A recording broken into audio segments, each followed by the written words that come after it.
One of my favorite things about the holidays is when they're over, literally anything and everything holiday goes on sale. And I'm talking my turkey, my ham, cranberries if that's your thing, and all of the bottle, or we can do leftovers because that's something that everyone has after the holidays, right?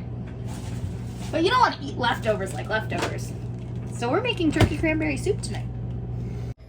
We're starting off by melting out 4 tablespoons of butter or half a stick on a nice low heat.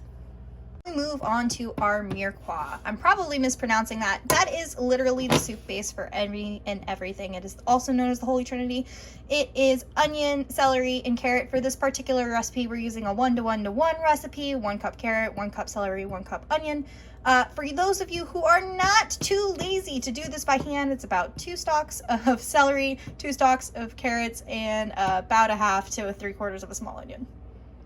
When your butter is completely melted and your mirepoix is completely done, go ahead and add this to the bowl so we can start sweating it all out.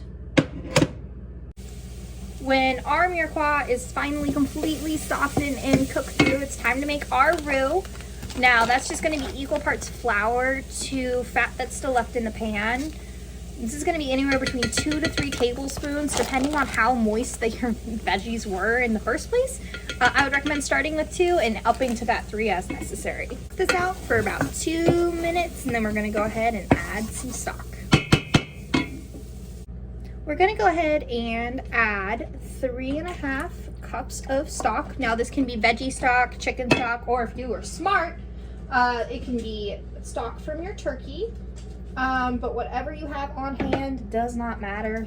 Hook that into the pan and give it a good stir. When we have that completely dissolved into our stock, what we're going to go ahead and do is add 2 cups of completely cooked rice, as well as we're going to go ahead and add in anywhere between 4 to 6 ounces of cranberries, depending on how many that you want. We're going to be using that 6 because they're dried and we want all of that lovely flavor.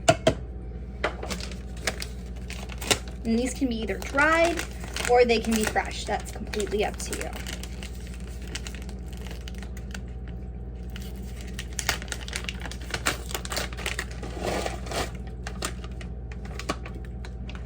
Stir it all in and set it to a simmer. We'll revisit this in 15 minutes.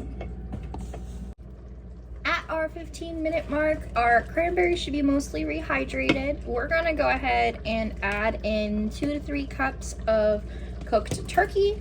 We have 2.5 here just because we're a little bit more protein forward. If it's looking a little thick for your liking, feel free to add up to another cup of stock, which we're gonna go ahead and do right now. We're gonna leave this alone for another 5 to 10 minutes to get that turkey all nice and warm.